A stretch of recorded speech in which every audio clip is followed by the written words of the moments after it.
స్వరాలు అనే ప్రోగ్రాంకి మేము అందరినీ ప్రేమతో ఆహ్వానిస్తున్నాం. చిన్న ప్రార్థన చేసుకుని ఈ ప్రోగ్రాంని ప్రారంభించుకున్నాం.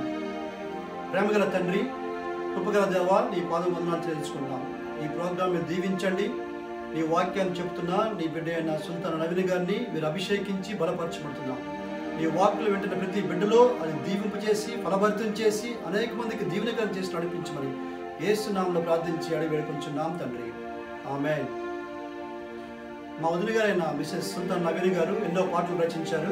దాంట్లో ఒక పాటగా ఇప్పుడు పాడుకుంటూ ప్రభుని ఆరాధించుకుంటాం.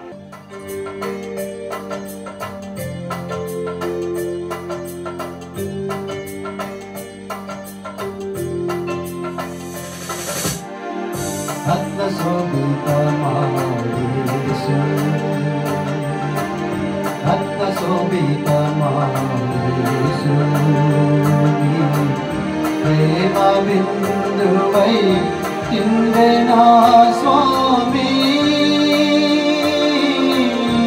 నీ ప్రేమ బిందువై చిందెనా స్వామి, రత్న శోభితమాయేసు, రత్న శోభితమాయేసు, ప్రేమ బిందువై చిందెనా స్వామి, నీ ప్రేమ బిందువై చిందెనా స్వామి. అతి సుందరుడు నా యేసునాథుడు, అతడే నా ప్రియుడు, అతడే నా వాడు. అతి సుందరుడు నా యేసునాథుడు, అతడే నా ప్రియుడు, అతడే నా వాడు. అతని కాయము నీల రత్న ఖచ్చితంబు,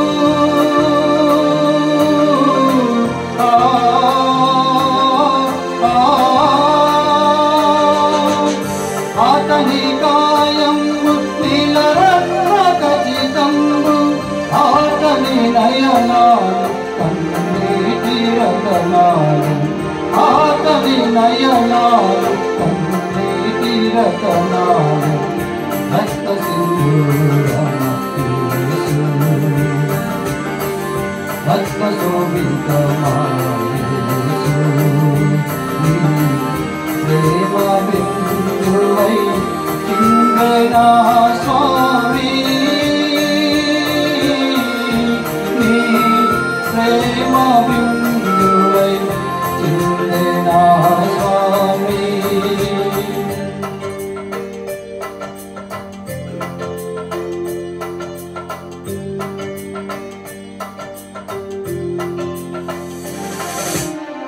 అతి కాంక్షణీయుడు నా రక్షకుడు యేసు, అతడే నా విభుడు, అతడే నా హితుడు. అతి కాంక్షణీయుడు నా రక్షకుడు యేసు, అతడే నా విభుడు, అతడే నా హితుడు. అతని వైఖరి ధవలవర్ణ రతనంబు,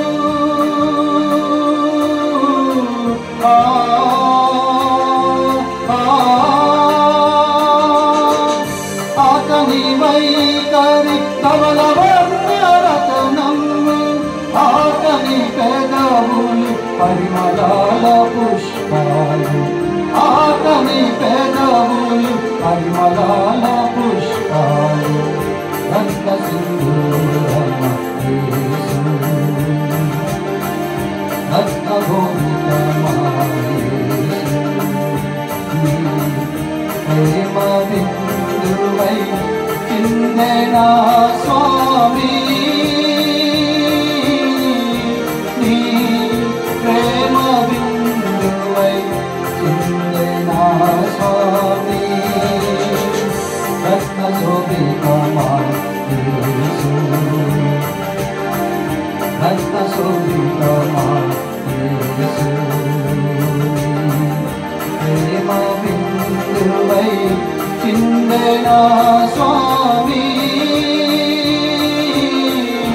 నీ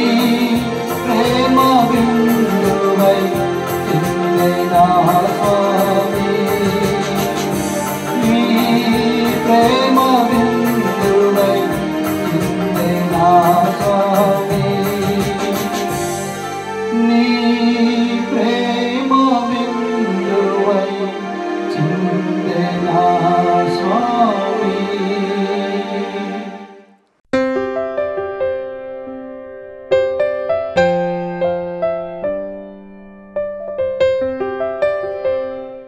రెండు దినవృత్తాంతాలు 7వ అధ్యాయంలో 1-3 వచనాలు చదువుతున్నాను. సొలొమోను తాను చేయు ప్రార్థనను ముగించినప్పుడు అగ్ని ఆకాశం నుండి దిగి దహన బలులను ఇతరమైన బలులను దహించెను. యెహోవా తేజస్సు మందిరము నిండా నిండెను. యెహోవా తేజస్సుతో మందిరం నిండినందున యాజకులు అందులో ప్రవేశింపలేకపోయేది. అగ్నియు యెహోవా తేజస్సును మందిరం మీదికి దిగగా చూచి ఇశ్రాయేలులందరూ సాష్టాంగ నమస్కారం చేసి యెహోవా దయాళుడు, ఆయన కృప నిరంతరం ఉండని చెప్పి ఆయన ఆరాధించి స్తుతించిరి.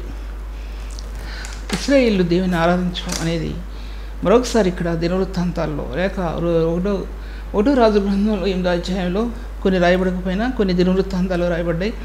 చాలా ప్రాముఖ్యమైనవి. నేటి సేవకులకి, నేటి సంఘానికి, పరిశుద్ధులకి ఏకమైనటువంటి హృదయం ఇది. నేటి పరిశుద్ధతలో ఏకం చేయబడటానికి, క్రీస్తు యేసు యొక్క పరిశుద్ధతలో ఏకం చేయబడటానికి దర్శనం ఇది. ఏంటంటే స్తుతి యాగం అనేది, క్రీస్తు యొక్క బలియార్పణని కీర్తించడం అనేది, మహింపరచడం అనేది చాలా ప్రాముఖ్యమైనటువంటిది.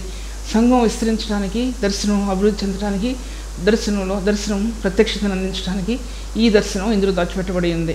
ఇది నిర్లక్ష్యం చేస్తే కనుక ఆత్మలో ఏ వ్యక్తి కూడా ఉన్నతమైన స్థానాన్ని పొందుకోలేరు. ఆత్మానుసారంగా సంఘం నడవకుండా శరీరానుసారంగా సంఘం నడుస్తుందని, దేవునికి ఆత్మతో చేత నింపడకుండా ఈ లోక సంబంధమైన దృక్పథంతో సంఘం నడుస్తుందని ఆ విషయాన్ని ఒకసారి యోచించుకోవాలి. ఎందుకంటే సొలొమోను ప్రార్థన చేసి ముగించిన తర్వాత ఆకాశంలో అగ్ని దిగి వచ్చింది. ఆయన అగ్ని స్వరూపుడు, మహిమ స్వరూపుడు. ఆయన కీలతో మాట్లాడుతుంటున్నప్పుడు ఒక భాగం అగ్ని స్వరూపంగా, ఒకవైపు మహిమా స్వరూపంగా ఉన్నట్టు మనం చూడగలం. ఆ విధంగా ఆ ప్రభు దివ్య స్వరూపం బైబిల్ గ్రంథంలో ప్రకాశించినట్లు చూడగలం. ఈ లేఖనాల్లో ఆయన మహిమ, ఆయనకు అగ్ని, ఆయన కరుణ, లేకపోతే ఆయన దయాళుత్వం, ఈ గుణగణాలు బైబిల్ గ్రంథంలో ప్రకాశించాయి. ఈ బైబిల్ గ్రంథంలో ప్రకాశించిన సత్యాలు ఎన్నెన్నో. ఆదికాండం వెలుగు అనే విషయాన్ని కోకలలో ఎన్నోసార్లు మాట్లాడిన లెక్కలేనన్ని, ఒక 20 మెసేజ్లు మాట్లాడినప్పటికీ కూడా ఒకసారి మాట్లాడిన మెసేజ్ కానీ, ఒకసారి చెప్పిన పాయింట్ కానీ మరొకసారి నేను చెప్పడం లేదనే విషయాన్ని నేను మాట్లాడుతుంటున్నాను. అది గ్రహించవలసింది. బైబిల్ గ్రంథం తెరవబడినటువంటి బైబిల్ గ్రంథం, క్రీస్తు రక్తం ద్వారా తెరవబడినటువంటి బైబిల్ గ్రంథానికి ఆదికాండంలో వెలుగు మార్గం తేటపరచబడింది. ఆయన సిలువ యొక్క స్థానం ఆకాశం నుండి భూమి మీదకి ఎలా దిగొచ్చిందో అలాగా వెలుగు భూమి దిగి వచ్చినప్పుడు అది మార్గం క్రీస్తు యేసు యొక్క శక్తిని, క్రీస్తు యొక్క సిలువను వ్యక్తపరుస్తున్నటువంటిది విషయాన్ని, ఆ సిలువ అనే విషయాన్ని నేను మీతో మాట్లాడుతుంటున్నాను. సిలువ యాగం, అటువంటి యాగాన్ని దేవుడు పరిశుద్ధ పాపభూక్తమైన ఈ లోకంలో నేటి లోకానికి ఇప్పి చూపించి లోకంలో ఉన్న మనుషులను పరిశుద్ధులుగా చేసి ఆయన కోసం ఒక రాజ్యంగా, ఒక యాజక సమూహంగా రాజరికాన్ని ఇచ్చి, యాజకత్వాన్ని ఇచ్చి ప్రభు ఆ స్థానాలు నేను పరిశుద్ధులకు ఇచ్చాడనే విషయాన్ని కూడా నేను మీకు జ్ఞాపకం చేస్తున్నాను. ఆదికాండంలో ప్రకాశించిన వెలుగు అందులో నుంచి ప్రకాశించినటువంటి ఆయన యొక్క మహిమైక తేజస్సు, మహిమైక జ్ఞానం, అందులో ప్రకాశించినటువంటి ఆ కణజాలాలు, ఆయన గుణగణాలు భూమి మీద ఎంతో ఫలం తీసుకుని వచ్చాయనే విషయాన్ని నేను మీతో మాట్లాడుతున్నాను. భూమి మీద ఎంతో ఫలం తీసుకొచ్చింది, అత్యధికమైన ఫలం. ఆయన గుణగణాల్లో ఫలం అందించింది, ఆయన ప్రేమలో ఫలం అందించింది. పరిశుద్ధుడైన ప్రభు ఆయన యొక్క మార్గాలు తేటపరచబడింది. సైంటిఫికల్గా ఎన్నో విషయాలు దాంట్లో ఉన్నాయని చెప్తున్నప్పటికీ కూడా అసలైనటువంటి శక్తి భూలోకాన్ని పునరుద్ధరీకరించిన శక్తి, భూలోకంలో నిలబడిన అద్భుతమైన శక్తి ఈ భూమి మీద నింపబడి, భూమి మీద జలాల్లో కానీ, భూమి మీద కానీ, గ్రహాల్లో కానీ అన్ని ఇదిలో ఒకే విధమైన శక్తి. అక్కడ ఉన్నది ఇక్కడ లేదు, ఇక్కడ అక్కడ లేదు అంటాను కాదు. ఎక్కడ భూమి మీద ఇసుకలో ఉందో అది అంతరిక్షంలో ఉన్నటువంటి ఆ యొక్క శక్తి, భూమి మీద నీళ్ళల్లో ఉన్నటువంటిది ఏంటి, ఆ ఇసుకలో ఉన్నటువంటి ఆ కణజాలాలు ఆ అంతరిక్షంలో కూడా ఉన్నట్టు విషయాన్ని మనం జ్ఞాపకం చేసుకోవాలి. అటువంటిది మహత్తరమైన శక్తిని దేవుడు ఈ భూప్రపంచంలో ప్రభు నిండింపు చేశాడనే విషయాన్ని నేను మీతో మాట్లాడుతుంటున్నాను. దాంట్లో ఆయన ప్రార్థన చేయటం ముగింపగానే అగ్ని దిగివచ్చింది, భూమి మీద దిగివచ్చింది. అటువంటిది ఆయనకు మందిరంలో దహన బలులను అంగీకరించింది. వారు అర్పించే బలులు అర్పించినప్పుడు ఎంత బలులు అర్పించారంటే, ఎన్నో ఎడ్లను, గొర్రెలను, మేకలను ఎన్నో బలులు అర్పించినప్పుడు రక్తం అలా కారిందనమాట. అందులో ఆయనకు అగ్ని దహించింది అనే విషయాన్ని నేను మీతో మాట్లాడుతుంటున్నాను. అదేంటి రాజుల గ్రంథంలో ఏలియా బలి అర్పించినప్పుడు ఆ నీళ్లు పోసినప్పుడు గంగాళం మీద అందులో ఆకాశం అగ్ని వచ్చి దహించిందనే విషయాన్ని మీతో మాట్లాడుతుంటున్నాను. అలాగా అగ్ని వంటి దేవుడు ఆయన, పరిశుద్ధుడైన ప్రభు ఆయన ఈ లోకంలో మానవ స్వరూపిగా తను తాను తగ్గించుకున్న విషయం కూడా నేను మీతో మాట్లాడుతుంటున్నాను. మానవ స్వరూపిగా తను తాను తగ్గించుకోవడం ఆ స్థానాలు చాలా విలువైన స్థానాలని ప్రభు ఇచ్చాడనే విషయాన్ని నేను మీతో మాట్లాడుతుంటున్నాను. తర్వాత అందులో ఆ మందిరం నిండా యెహోవా తేజస్సు మందిరం నిండెను. యెహోవా తేజస్సు మందిరం నిండి, యెహోవా తేజస్సు ఆయన మహిమా స్వరూపి, ఆయన మహిమ కలిగిన దేవుడు ఆయన. బైబిల్ గ్రంథం చెప్తుంది, హెబ్రీ రాసిన పత్రికల యెహోవా మహిమ యొక్క తేజస్సు అని చెప్తుంది. ఆ విషయం కూడా నేను ఒక 2 మెసేజ్లు మాట్లాడానండి. ఒక పాయింట్ కూడా నాకు జ్ఞాపకం లేదు ఇప్పుడు చెప్పడానికి, ఒక పాయింట్ కూడా నాకు జ్ఞాపకం లేదు చెప్పడానికి. నేను మరలా చదవడానికి కూడా నాకు అంత సమయం లేదు చెప్పిన విషయాలు. ఆ విధంగా మిగతా విషయాలు మాట్లాడాను. ఎంతమంది జ్ఞానులు గ్రహించుకోగలుగుతారు కాక, ఎంతమంది నీతిమంతులు పరిశుద్ధపరచబడతారో పరిశుద్ధులు ఆ నీతిమంతులు గ్రహించుకోగలుగుతారు కాక. నాకు తెలుసు నేనేం చెప్పానో నాకు తెలుసు, ఎలా సంపాదించుకున్నానో నాకు తెలుసు. ఈ సత్యాల్ని ఎలా సంపాదించుకున్నాను, ఉట్టిగా నేను సంపాదించుకోలేదు, అవి చదివి సంపాదించుకోలేదు. నేను బోధించిన విషయాలు ఏ పుస్తకాల నుంచి తీసుకోలేదు, ఎక్కడ తీసుకోలేదు అండి. ప్రభు ఆత్మతో నా హృదయం పెరుగులాడింది. అలాగా ఎన్నోసార్లు ఆ పెనుగులాటలో ఎంతో దుఃఖపడ్డాను, ఎంతో వేదన పడ్డానండి. ఆ పెనుగులాటలో కన్నీరు ఏరులై పారిందండి. అటువంటి పెనుగులాటలో దేవుని సన్నిధిలో ప్రభు ఇచ్చే ప్రత్యక్షత కోసం కొన్ని నెలలు కూడా కనిపెట్టవలసి వచ్చిందండి. అటువంటి ప్రత్యక్షతని మీ మధ్యలో అందించడానికి ఇది వృధా పోకుండా ఈ స్థానాలు దేవుడు తన పరిశుద్ధులకి గోరి ఇచ్చిన ఈ సమయాన్ని నేను వినియోగపరుచుకుంటున్నాను. ఎంతమందికి ఉపయోగపడుతుందో అంతమందికి ఉపయోగపడుతుందండి. ఎందుకంటే దేవుని వాక్యం జీవం కలిగినటువంటిది, అది 2 నిమిషాలు వాడిగల ఖడ్గం వంటిది. అది ప్రాణాత్మకులను విభజించినంత మటుకు మానవ హృదయాన్ని తలంపులను పరిశోధించి ఆ జీవం కలిగిన వాక్యం మీ మధ్యలో నేను పెడుతున్నాను విషయాన్ని నేను మీతో మాట్లాడుతుంటున్నాను. దేవుని వాక్య భాగంలో దేవుని మందిరం తేజస్తో యెహోవా తేజస్తో మందిరం నిండినందున యాజకులు అందులో ప్రవేశించలేకపోయారు. అగ్నియు యెహోవా తేజస్సును మందిరం మీదికి దిగగా, అగ్నియు యెహోవా తేజస్సు మందిరం మీదికి దిగగా అన్నాడు. అక్కడ మందిరం మీద ఆ యొక్క మహిమ తేజస్సు నింపబడినప్పుడు మందిరంలో యాజకులు నిలబడలేకపోయారు. కానీ సొలొమోను చేసిన ప్రార్థనలో ఆ మహిమ యొక్క తేజస్సు ప్రకాశించిందండి. అది దర్శనం అండి. అది దర్శనం ప్రార్థనలో దర్శనం అదండి. మహిమ యొక్క దర్శనం, మహిమ యొక్క కోణాలు వేల కోట్లు లక్షల కోట్ల కొలది మిలియన్స్ కోణాలండి అవి. ఆ రక్తంలో నీ ఆత్మ దొల్లినప్పుడు, నీ రక్తంలో నీ ఆత్మ పెనవేయబడినప్పుడు, నీ యొక్క దేవుని యొక్క ప్రత్యక్షత కోసం పెనవేయబడుతున్నప్పుడు అప్పుడు నీ యంత్రాంగం దేవుని దృష్టిలో అతి బలహీనమైనదిగా కనబడుతుంది, పాపపూరితంగా కనబడుతుందండి. ఒక వ్యక్తి పరిశుద్ధ స్థానం నిలబడినప్పుడు తాను ఎంత అపవిత్రమైన వారుగా ఉంటారో అనేది అక్కడ తెలుస్తుందండి. మామూలుగా నిలబడితే మనం చాలా పరిశుద్ధులు అనుకుంటామండి. దేవుని సన్నిధిలో సంఘంలో నిలబడి చాలా పరిశుద్ధులం అనుకుంటాం. కానీ దేవుని యొక్క మర్మాన్ని గ్రహించడానికి, దేవుని యొక్క జ్ఞానాన్ని గ్రహించడానికి, దేవుని యొక్క శక్తిని గ్రహించడానికి ఒక వ్యక్తి ఆ యొక్క దర్శనం ఆత్మకి ఇవ్వబట్టడానికి దేవుని సన్నిధిలో ఆ స్థానంలో నిలబడినప్పుడు తాను ఎంతో అపవిత్రమైన వారుగాను అక్కడ కనబడతారండి. ఆ నీతి, ఆ దేవుని యొక్క దర్శనాన్ని పొందడానికి సాధ్యపరచబడదండి. ఆ నీతి మనం అనుకున్న నీతి దేవుని యొక్క దర్శనాన్ని పొందడానికి పడదు. ఎట్టి పరిస్థితులు కూడా సాధ్యపరచబడదు. ఎంత ముందుకు వెళ్ళినా సరే మన అపవిత్రమైన శరీరమే కనబడుతుంది, మన అపవిత్రమైన హృదయమే కనబడుతుందండి. నందు అది దాన్ని జయించడం ఏ మానవునికి సాధ్యపరచబడదండి. దర్శనం ప్రత్యక్షతను అందించిందండి. ప్రవచనం ఆత్మకి దర్శనం ఇచ్చింది, దర్శనం ప్రత్యక్షతనిచ్చింది, ప్రత్యక్షత జీవాన్నిచ్చిందండి, ప్రత్యక్షత మహిమను సమకూర్చిందండి, మహిమ కలిగిన కణాలని ఆత్మలకు విరిజిమ్మిందండి. ప్రత్యక్షతలో ఆ ప్రత్యక్షత అనేది మహిమ యొక్క మార్గాల్లోంచి వచ్చింది కనుక ఆ ప్రత్యక్షత ఆ మహిమ యొక్క స్థానాల్లో నింపబడిందండి. ఆ ప్రత్యక్షత బైబిల్ గ్రంథంలో నిలబడిందండి. ఈ బైబిల్ గ్రంథం అటువంటి బైబిల్ గ్రంథం అండి. జీవం ఇచ్చిన జీవ గ్రంథం, దేవుని యొక్క పరిశుద్ధతని విశదపరిచిన బైబిల్ గ్రంథం, ప్రేమ యొక్క కణాలని వెదజల్లిన బైబిల్ గ్రంథం, పరలోకం నుండి దిగవచ్చిన బైబిల్ గ్రంథం, మొట్టమొదట మాటలోనే బైబిల్ గ్రంథం నాంది పలికిన బైబిల్ గ్రంథం, ఆయన గుణగణాలని ప్రకటించినటువంటి ఆ మొట్టమొదటి మాట ఆ వెలుగు, ఆయనకు శక్తిని ప్రచురపరిచినటువంటి ఆ వెలుగు, యేసయ్య క్రీస్తు ఏమన్నాడు అని చెప్పినటువంటి ఆ వెలుగు, ఆ యేసు సిలువలో ప్రాణం పెట్టిన ఆ ప్రభు, అన్ని సత్యాలు ఒక్క మాటలో ఉన్నాయండి, ఒక్క మాటలో దాచిపెట్టబడి ఉన్నాయి. పరిశుద్ధులారా ఇది గ్రహించగలిగితే ధన్యులండి, సేవకులారా ఇది గ్రహించగలిగితే ధన్యులైన విషయాన్ని నేను మీతో మాట్లాడుతుంటున్నాను. అందుకోసం మందిరం ఇశ్రాయేలులందరూ సాష్టాంగ నమస్కారం చేసి యెహోవా దయాళుడు, ఆయన కృప నిరంతరం ఉండునని చెప్పి ఆయన ఆరాధించి కృప నిరంతరం, ఆయన దయాళుడు, ఆయన దయాదాక్షిణ్యాలు కలిగిన దేవుడు అండి అని మన ఆరాధనలో దేవునికి అనువరిస్తాం కదా. ప్రభా నువ్వు దయగలిగిన వాడు, ప్రభా నువ్వు కృపగలిగిన వాడు. అటువంటి ఆరాధన, ప్రారంభమైన ఆరాధన ఎంతవరకు వెళ్ళిందండి. ఆ ప్రార్థనలో ధ్వజస్తంభాలు కట్టబడ్డాయా? ఆ ప్రార్థనలో కృపామహిమ కలిగిన స్తంభాలు కట్టబడ్డాయా? దేవుని సంఘంలో పరిశుద్ధులు సేవకులు దేవుని ఆరాధించినప్పుడు వేదనతో ఆ స్తంభాలు పరిశుద్ధ స్తంభాలు సంఘాలు కట్టబడ్డాయా? అది మనం గ్రహించుకోగలుగుతున్నామా? క్రీస్తు యేసు యొక్క ప్రేమను ధరించిన నేటి పరిశుద్ధులు ఆ ప్రేమ యొక్క ఫలం ఆత్మను పొందగలిగారా అనే విషయాన్ని నేను మీతో మాట్లాడుతుంటున్నాను. ఆ విధంగా ఇశ్రాయేలు దేవుని స్తుతించినట్లుగా మనం చూడగలుగుతుంటున్నామండి. తర్వాత వాక్య భాగాలు చూసినట్లయితే కనుక మహిమాపూర్ణుడైన శరీరం సంఘం ఎలా వేరుపారింది అనే విషయాన్ని నేను మీతో మాట్లాడుతుంటాను. ఏ రీతిగా వేరుపారింది? సంఘం అనేది దేవుని ప్రతిబింబం అండి. సంఘం అనేది దేవునికి మహిమ యొక్క ప్రతిబింబం, క్రీస్తు యేసు యొక్క మహిమ యొక్క ప్రతిబింబం సంఘం అనేది.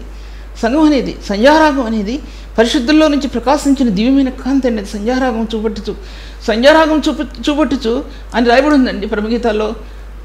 సంధ్యారాగం చూపట్టుచు ఓడే మనం ఇంకోసారి పూర్తి చేస్తుందని అంటే ఇప్పుడు చదవలేదు వాక్య భాగాన్ని, కానీ ఆ సంధ్యారాగం క్రీస్తులో కలుసుకున్న ఆ సంధ్యారాగం, క్రీస్తు యేసు యొక్క మహిమలో కలుసుకున్న ఆ సంధ్యారాగం, క్రీస్తు యేసు యొక్క గుణగణాల్లో కలుసుకున్న ఆ ప్రేమక రహస్యం నీలో ఆ సంధ్యారాగం ఆత్మలో పుట్టిందండి. అది పుట్టకపోతే ఇతరుల ఆత్మలు ఆకర్షించబడలేవు సరికదా? ఆ విధమైన ఆత్మ ఎటువంటి వారిని ఆకర్షిస్తుందో అది క్రీస్తు యేసు యొక్క ప్రేమ యొక్క రహస్యం ఉన్నది. అది గ్రహించుకోవాల్సి ఉందనే విషయాన్ని నేను మీతో మాట్లాడుతున్నా. మహిమ కలిగిన సంఘం అనేది సంధ్యారాగం చూపట్టుచు చంద్రబీమం అంతా అందం గలదై, సూర్యుని అంత స్వచ్ఛమైన కళలు కలదై, సమభీక రూపిణియకు ఈమె ఎవరు అని రాయబడి ఉందండి. సూర్యుని అంత స్వచ్ఛమైన కళలు, అగ్ని వంటి కళలండి. పరిశుద్ధత అనే అగ్ని వంటి ఆ కళలు, చంద్రబింబం అంత అందం సౌందర్యం, మహిమా సౌందర్యం కలిగినటువంటి నేటి మహిమా సౌందర్యం కలిగినటువంటి సంఘం ఈ కళలు, అగ్ని వంటి కళలతో నింపబడితేనే ఆ మహిమైక సౌందర్యం ప్రకాశిస్తుందండి. లేకపోతే అది కలుషితమైపోద్ది. అది జ్ఞాపకం చేసుకోవాల్సి ఉంది. దేని వాక్య భాగాలు చూసినట్లయితే ఇంకా సంఘము మహిమలింది గాను, నిర్దోషమైనది గాను, పరిశుద్ధమైనది గాను, నిర్దోషమైనది గాను, మహిమ కలిగిన సంఘం గాను ఆయన తన ఎదురు నిలబెట్టుకున్నాడండి సంఘాన్ని. ఎందుకంటే అంత పరిశుద్ధమైంది సంఘం అంటే ఆయన తునక, ఆయనలో భాగం తునక పరిశుద్ధమైందంటే ఆయన శరీరంలో ఒక తునకండి సంఘం. మనల్ని ఏర్పాటు చేసుకున్నాడంటే ఆయన శరీరంలో ఒక తునక, చిన్న ఒక రేణువు, మనం ఆ రేణువు జ్ఞాపకం చేసుకుని మనకు అందించాడండి ఫలాన్ని, శ్రేష్టమైన ఫలాన్ని అందించాడండి, తినిపించాడండి, జీవగ్రంథాన్ని తెరిచాడండి, జీవఫలాన్ని ఇచ్చాడు ప్రభు. మహిమాపూర్ణుడైన ప్రభు ఈ గ్రంథాన్ని తెరిచి ఆ మహిమాయుతమైన స్థానాలు, ఉన్నతమైన స్థానాలు నేటి పరిశుద్ధులకు ఇచ్చాడనే సంగతి నేటి పరిశుద్ధులు మర్చిపోయారండి, ఏమనుకోవద్దు అలా చెప్తున్నానని. ఏ విషయాలు మనం బోధిస్తున్నాం సంఘం క్షేమాభివృద్ధి కోసం ఎటువంటి సేవ యొక్క ఫలాన్ని దేవుని సన్నిధిలో తీసుకుని వచ్చి నేటి పరిశుద్ధులకు అందించగలుగుతుంటున్నాం. నేటి లోకంలో ఉన్నటువంటి ప్రజలు సంఘానికి వచ్చినప్పుడు ఎటువంటి ప్రేమ యొక్క ఫలాన్ని ఆత్మకి ఇవ్వగలుగుతుంటున్నామండి. మన కరుకైన మాటలతో లేకపోతే మన కరుకైనటువంటి బోధలతో ఇష్టానుసారంగా మాట్లాడి సంఘాన్ని దెబ్బతీస్తున్నామా? లేదా సంఘాన్ని ప్రేమనే ఆ యొక్క పదజాలం కాదండి, ప్రేమనే వస్త్రపు చెంగులోనికి నువ్వు దాగి ఉన్న వస్త్రపు చెంగు, ఆ చెంగు వారిని కప్పగలుగుతుందా? ఒకసారి యోచించుకోండి. అలా కప్పగలుగుతుందా? ఒక్కసారి యోచించుకోండి. ఆ వస్త్రపు చెంగులో దాచిన ప్రభు మనల్ని దాచిన ప్రభువులో ఆ వస్త్రపు చెంగులోనికి ఆ సంఘాన్ని నడిపించగలుగుతుంటున్నామా? ఒక్కసారి యోచించుకోండి. ఎంతమంది హర్ట్ అవుతున్నారు, ఎంతమంది దెబ్బతింటున్నారు, సరైన వాక్యం అందకుండా ఎంతమంది వెళ్ళిపోతున్నారండి సంఘాల్లో నుంచి, వేరు సంఘాలకు వెళ్ళిపోతున్నారు. పరిశుద్ధుని యొక్క ప్రేమ రుచి చూడకుండా సంఘం ఎలా అభివృద్ధి చెందుతుందండి? ఆ విషయం ఒకసారి ఆలోచించుకోవాల్సింది.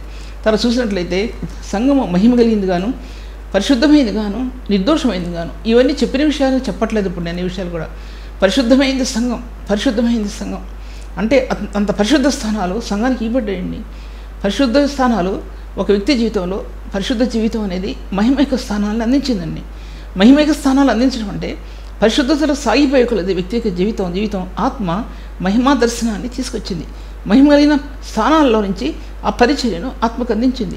ఈ పరిచర్య నేటి సంఘం ప్రకాశిస్తుందండి. ఈ పరిచర్య లేకపోతే సంఘం ప్రకాశించదనే విషయాన్ని నేను మీతో మాట్లాడుతుంటున్నాను. ఈ విషయాన్ని ఆలోచించుకోవాల్సింది. ఇంకా ముందుకెళ్తే కనుక పరిశుద్ధమైంది గాను, అది పరిశుద్ధమైన ఫలం ఇచ్చిందండి. రోమీ రాసిన పత్రిక 6వ అధ్యాయం ఆఖరి భాగంలో పరిశుద్ధమైన ఫలం ఇచ్చింది. ఈ పరిశుద్ధత మన నీతిని అనుసరించి జరిగించే క్రియల వలన కాదు. అది మనం ఏదో చేస్తున్నామని చేసుకునేది కాదు. అది ఎంత ఉన్నతమైన స్థానాలు దేవుడు పరిశుద్ధులకు ఇచ్చాడనే విషయాన్ని నేను మీతో మాట్లాడుతుంటున్నాను.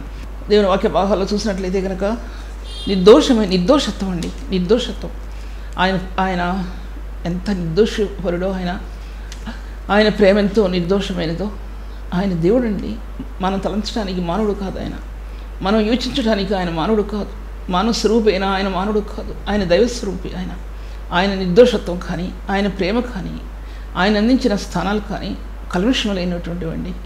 అటువంటి కల్మషం లేని హృదయాన్ని ప్రభు దృష్టిస్తుంటున్నాడు. ఆయన చూస్తున్నాడు. అంత నిందారహితమైన రీతిగా ఆ హృదయంలో ఎవరు ఆయన్ని ఎలా హృదయంలో దాచుకున్నారో వాళ్ళ కోసం ఆయన కనిపెడుతున్నాడండి. అది జ్ఞాపకం చేసుకోవాల్సింది. తర్వాత చూసినట్లయితే కనుక, ఇంకా ముందుకెళ్తే కనుక, తర్వాత ఆత్మరూపిగా ప్రభు సంఘంలో ఎలా ఇన్బిల్ట్ చేయబడుతున్నాడు. ఇన్బిల్ట్ చేయబడటం అంటే సంఘం లోపల ఆయన ఆత్మ ఎలా బిల్డప్ చేయబడుతుంది అంటే, లోపల భాగాల్లో ఆత్మ సంఘాన్ని ఎలాగా హత్తుకునుంది, సంఘాన్ని ఎలా హత్తుకునుంది, సంఘాన్ని విడిచిపెట్టకుండా ఏ విధంగా ఆయన ఆత్మ అల్లాడుతుంది సంఘంలో అనే విషయాన్ని నేను మీతో మాట్లాడడం తెలుస్తుంటున్నాను. తర్వాత ఆ దినాల్లో, సొలొమోను కాలంలో ఆ సంఘంలో యాజకులు బలులు అర్పించారండి, అర్పణలు అర్పించారు. వాళ్ళు ఎన్నో అర్పణలు తీసుకుని వచ్చారు.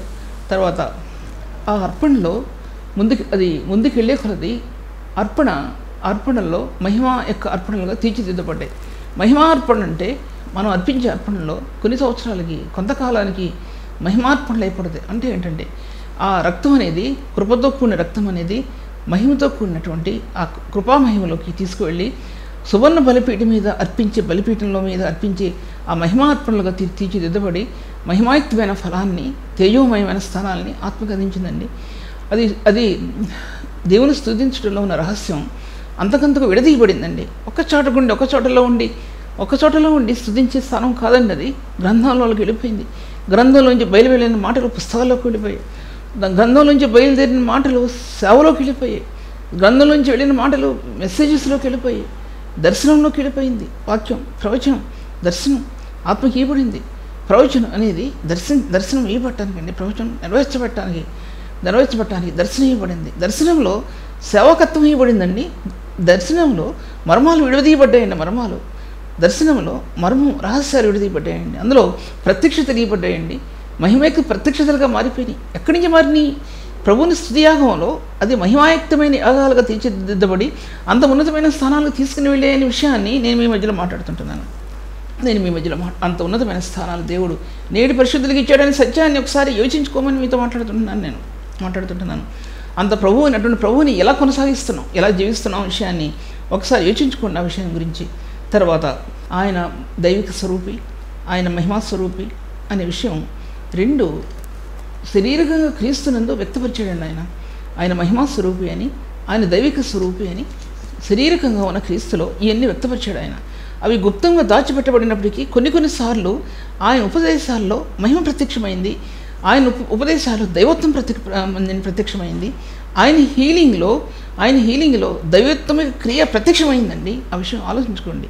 అటువంటి స్థానాలు ఆయన చేసిన సేవా జీవితంలో అద్భుతాలు, ఆశ్చర్యకరమైన కార్యాలు చేసిన మహిమాయుక్తమైన స్థానాలు అందులో దాచిపెట్టబడి ఉన్నాయండి.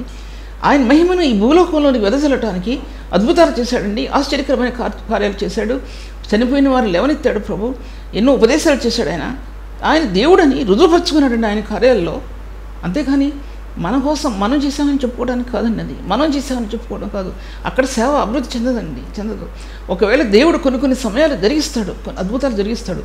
జరిగించినప్పుడు దేవుని మహిమకి అది అర్పణగా చేయబడవలసింది. దేవుని మహిమకు అర్పణగా చేయబడవలసింది. అది దేవుని మహిమకు అర్పణగా చేయబడవలసింది. పొందిన వాళ్ళు సాక్ష్యం చెప్పగలిగి ఆ స్థానాల్లోనికి వారు నిలబడాలి. కానీ మన మహిమను వ్యక్తపరచుకోవడానికి కాదనే విషయాన్ని నేను మీతో మాట్లాడుతుంటున్నాను. అది రోమీయులకు రాసిన పత్రిక 15వ అధ్యాయంలో దాంట్లో రాయబడి ఉందండి. ఒకసారి చదువుకోండి. దాంట్లో అద్భుతాలు, ఆశ్చర్యకరమైన కార్యాలు, ఎన్నో సైన్ అంటే సైన్ అంటున్నాను, SIGN సైన్ అంటే అది గుర్తులు. అవి గుర్తులండి. అవి గుర్తులు. ఒక గుర్తులో ఆయన అద్భుతాలు చేసే దాంట్లో ఆయన గుర్తు ఏంటంటే ఆయన దైవిక స్వరూపి, ఆయన మహిమా స్వరూపిని. ఆ గుర్తున్నది, అది గుర్తు చూపించబడింది. దాంట్లో ఆయన తను తాను ప్రత్యక్షపరచుకోగలిగే సత్యం చూపించబడింది. అటువంటి పరిశుద్ధమైన ప్రభువు అని ఆయన నిరూపించుకున్నాడండి. దాంట్లో అంత గొప్ప దేవుడు నిరూపించుకున్నాడు ఆయన.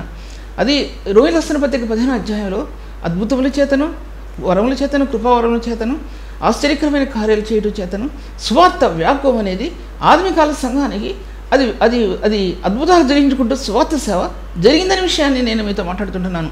ఇప్పుడు జరగట్లేదంటే జరుగుతున్నాయి, కొన్ని చోట్ల జరుగుతున్నాయి. దాని మీద బేసిస్ అవ్వడానికి వీల్లేదు. జరుగుతుంది, అద్భుతాలు జరుగుతున్నాయి, ఆశ్చర్యకరమైన కార్యాలు జరుగుతున్నాయి. అది ప్రభు తన చిత్తానుసారంగా కొన్ని సమయాల్లో కొన్ని చోట్ల అక్కడ సేవని బలపరచడానికి, ఆత్మను రక్షించబడటానికి కొన్ని జరుగుతున్నాయండి. జరగలేదని నేను ఎలా చెప్తాను? జరుగుతున్నాయి. ఆ విధంగా స్వార్థ వ్యాపకంలో క్రీస్తు యొక్క నిర్దోషత్వం, క్రీస్తు యొక్క సేవకత్వం, క్రీస్తు యొక్క ఆ మార్గాలు అందులో తేటపరచబడాలండి. సేవలో అవి తేటపరచబడకుండా మనం ఏం చెప్తున్నాం అనే విషయాన్ని ఒకసారి యోచించుకోవాలి. ఆ విషయం మీతో నేను మాట్లాడుతుంటున్నాను. చూసినట్టయితే కనుక ఆయన ఎఫెసు సంఘానికి రాస్తున్నాడు. సంఘం పరిశుద్ధమైనది, నిర్దోషమైనది, అది మహిమ కలిగిన సంఘంగా తన ఎదురు నిలబెట్టుకోవాలని. అలా నిలబెట్టుకోవటం కోసం ఆయన అంటాడండి 4వ అధ్యాయంలో, నేను క్రీస్తుని గురించి సంఘాన్ని గురించి చెప్తున్నా, నేను క్రీస్తుని గురించి సంఘాన్ని గురించి చెప్తున్నా. నేను దేవుని ఆత్మ ఎలా ఆత్మలో పెనవేయబడుతుందో, ఈ వ్యక్తి పరిశుద్ధుడైన వ్యక్తి దేవుని ఆత్మలో ఎలా పెనవేయబడుతుందో నేను క్రీస్తుని గురించి సంఘాన్ని గురించి చెప్తున్నా. ఇది మర్మం అన్నాడండి. ఇది మర్మం, ఇది రహస్యం. ఇది నేటి పరిశుద్ధ సంఘంలో ఆత్మ ద్వారా జరగవలసినటువంటి స్థానాలండి ఇవి. అటువంటి స్థానాలని దేవుడు సొలొమోను కాలంలో ఆయన కార్యం జరిగించడంలో ఇవన్నీ కూడా జరిగాయి. అవి నేటి కొత్త నిబంధన సంఘానికి అవి మార్గదర్శిగా నిలబడ్డాయండి. కొత్త నిబంధన సంఘానికి భవిష్యత్ కాలంలో ఉన్నటువంటి కాలంలో ఉన్నటువంటి ప్రభు నేటి పాత నిబంధన సంఘంలో మందిరం నిర్మించడంలో ఇన్ని గొప్ప స్థానాలు ఆ మందిరంలో జరిగించబడ్డాయండి. అది గొప్ప స్థానం. అది ఆ స్థానంలో జనులు సాగిలపడ్డారు. అందులో జనులు దేవుని స్తుతించారు, ఆయన దయాళుడని కీర్తించారు, ఆయన కృప నిరంతరం ఉందని చెప్పి ఆయన ఆరాధించి స్తుతించినట్లు చూడగలం. అందుకోసం అన్ని బలులు అర్పించారండి. ఇప్పుడు కొత్త నిబంధనలో ఆయనే ప్రధాన యాజకుడై ఆయన శరీరాన్ని ఒక్కసారి అర్పించడం చేత ఒక్కసారి బలి అర్పణకి లోనైందనే విషయాన్ని మనం జ్ఞాపకం చేసుకుందాం. ప్రభు ఈ వాక్యాన్ని దీవించగాక. వందనములు ప్రభాని స్తోత్రం. ఈ వాక్య భాగాన్ని మీరు ఆశీర్వదించాలి. ఎందుకంటే నీది ఇది, అందులో నాది ఏమీ లేదు ప్రభా. చెప్పుకోవటానికి నాకు దాంట్లో ఏమీ లేదు. నీ పరిశుద్ధమైన వాక్కు వివరించినప్పుడు నువ్వు నా తండ్రి చేత ఆకర్షించబడితే కానీ ఎవరు నా దగ్గర రాలేరన్నావు తండ్రి. నా దేవా, నువ్వు ఆకర్షించుకో, నీ వాగ్దానం నెరవేర్చుకో ప్రభా. అనేకులకు దీవెనకరంగా చేయమని తండ్రి ప్రార్థన అంగీకరించమని, నన్ను, నా కుటుంబాన్ని, బిడ్డలందరినీ, సేవకులందరినీ, విన్న వారందరినీ కూడా ప్రభు మీరు ఆశీర్వదించమని యేసునామములో స్తుతించి వేడుకుంటున్నాను తండ్రి. ఎంతవరకు సిస్టర్ సుల్తాన్ నబీ గారి వాక్యాన్ని ఆత్మలో ఆనందించి దేవుని మేలు పొందాలని నమ్మి దేవుని స్తుతిస్తున్నాం. మీ యొక్క అభిప్రాయాలు కామెంట్స్ ద్వారా మాకు తెలియపరచండి. Please like, comment, share and subscribe. God bless you all.